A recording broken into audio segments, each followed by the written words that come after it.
Balmao anga foli baw ye VOA Bambara ka kɛnɛ ni misigira Festival sur le Niger tago tan kɔnɔntɔnna hukumu kɔnɔ o kunnafoniw kɛnɛ kɔnɔna la kunnafoniw la kumaba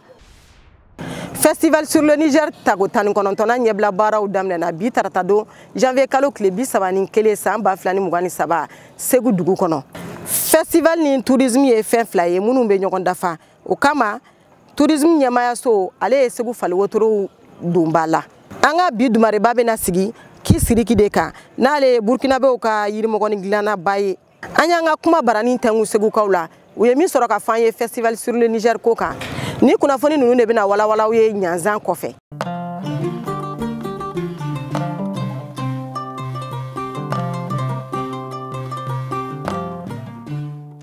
aw y'aw bisimila ko kura VOA Bambara ka kɛnɛ ni misigira Festival sur le Niger o tago tan kɔnɔntɔnna hukumu kɔnɔ o kunnafoniw kɛnɛ kɔnɔna la Segu dugu kɔnɔ fɛn caman de bolo dalen don ɲinanta la Mahmoud Bokum ale bɛna walawalali kan ye ni an ye Segu daga gunkan Festival sur le Niger a tago tan kɔnɔntɔnna a kolomu karili ye bi ye n'o ye janvier kalo tile 31 a bɛ to sen na fo ka taa bila février kalo tile 5 la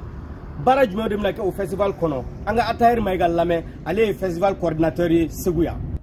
ɲina activité minnu bɛ kɛ salon d'art contemporain bɛ yen an bɛ denmisɛnninw ka bololabaara fɛnw yira jatalaw u bɛ fɔ min ma ko art visuel art contemporain o kɔnɔna la an bɛ fɛ ka sugu dɔ sigi sugu min bɛ kɛ sababu ye u bɛ bololabaara minnu kɛ u ka se ka san maaw bolo mun bɛ na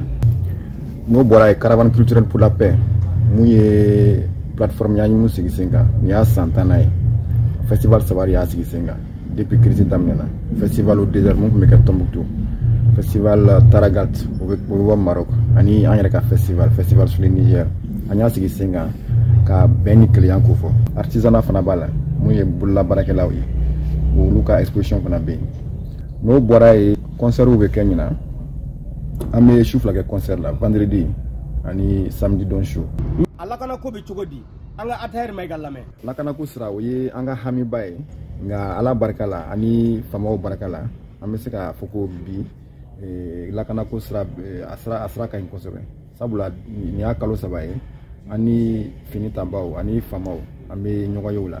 ka se ka festival tɛmɛ hɛrɛ la ɲina festival kɔnɔ Sɛnɛgalaw ka kɛnɛ fana sigira o baara olu fana daminɛna bi Mokhtar Bari ale tun b'a kɛnɛ kan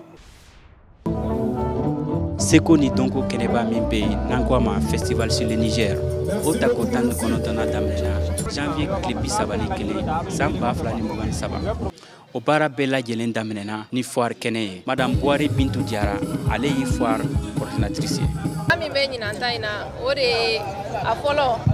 an y'a lajɛ ka an ka artisan k'olu valoriser k'u ka produit don ba la k'a lajɛ minnu ye produit artisanaux ye an y'olu classer u damana commerce général produit ka sɔrɔ ka olu fana bila u damana feerekɛla caman bɔra Mali kɔnɔ ani Mali kɔ kan ka n'u ka feerefɛn yira jama la an nana an ka minɛ promotion kɛ mɔgɔw ka ye wa mɔgɔ caman ta an don Segu yan kosɛbɛ wa an bɛ k'a yɛrɛ yira mɔgɔw la. Festival have been coming here for about 6 years now. ɲinan y'a san 6 ye n bɛna festival la san o san n ka laɲini ye min ye n ka maa sɔrɔ ni minnu bɛ baara kɛ ɲɔgɔn fɛ ani ka feereli caman kɛ good sales. o jigi dalen b'a la k'a fɔ ko maa 300 olu bɛna nin yɔrɔ kɔfɔlen la Mokhtar Bari VOA Bambara tɔgɔ la ka bɔ Segu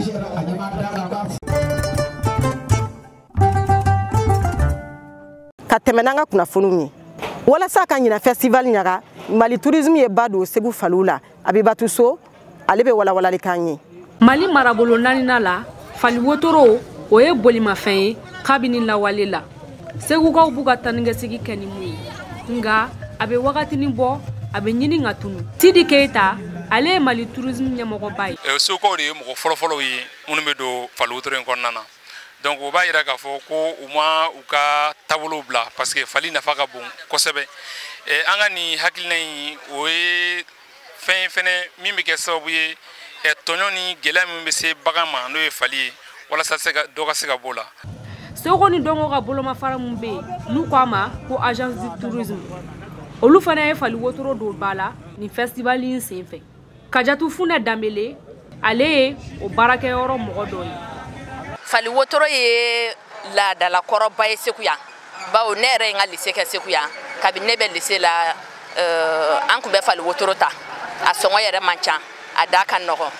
mais k'a don ba la an y'a ye k'a fɔ a ka di Segukaw de ye. hali k'a masɔrɔ bolimafɛn kuraw nana fali wotoro ma sanga buru Segu yan barisa mɔgɔw bɛ don a kɔnɔ halisa ka taa u ka ciw la. Aruna Kulubali ale ye fali wotoro bolila ye. A bɛ falitigiw ka nisɔndiya fana yira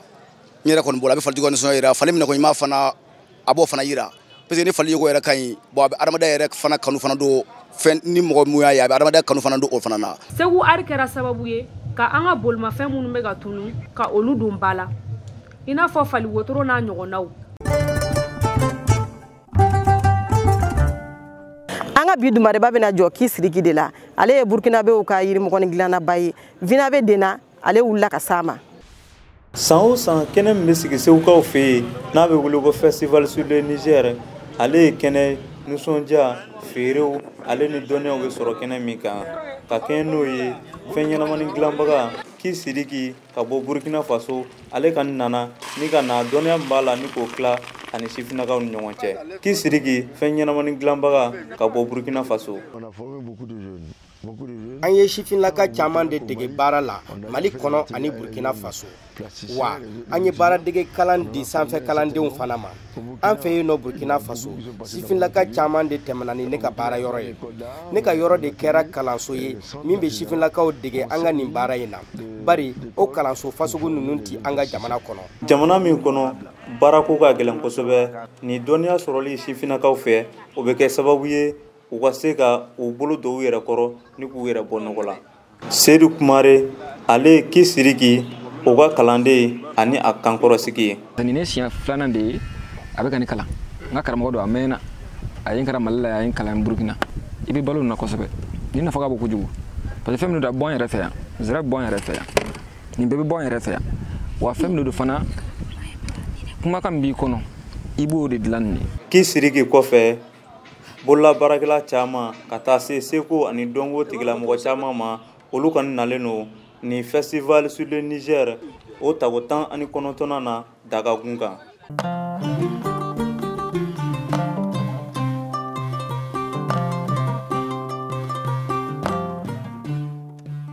Ni Festival sur le Niger nafa ka bon Segukaw bolo kosɛbɛ. Nabu Cero ale ni Bubakar Bagayogo olu ka kuma barani tɛngu Segukaw la u ye min sɔrɔ ka fɔ an ye a ko kan an ka jɛ k'u lajɛ. Presque a nafaba bɛ Segukaw yɛrɛ de kan parce que a bɛ wari ladon Segu bon denmisɛnninw bɛ musaka dɔw sɔrɔ a la min bɛ se k'u ka mobilisation kɛ semaine kɔnɔ donc pour moi c'est une bonne initiative. A bɛ na ni baara ye dugu kɔnɔna la dɔɔni quoi ma fa parce que festival wagati la dugu ko ye fɛn bɛɛ bɛ mouvement min na dugu kɔnɔna la côté bɛɛ fɛ et ben bon hali ni nana ni ye ko dɔ kɛ a ka la a ka surun i bɛ se k'i ta sɔrɔ a kɔnɔna la. A nafa tɛ se ka fɔ ka ban Segu yan depuis a daminɛna fɔ sisan Segukaw kɔni bɛɛ nisɔndiyalen don mɔgɔw nisɔndiyalen b'a kɛ wari dɔɔni bi sɔrɔ.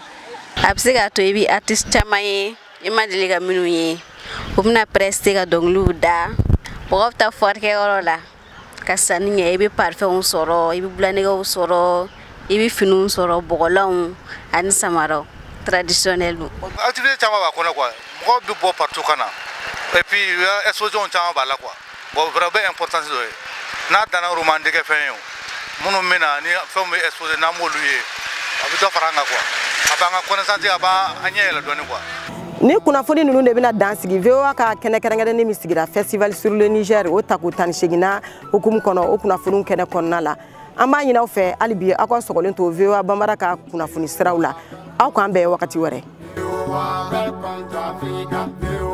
welcome to America, welcome to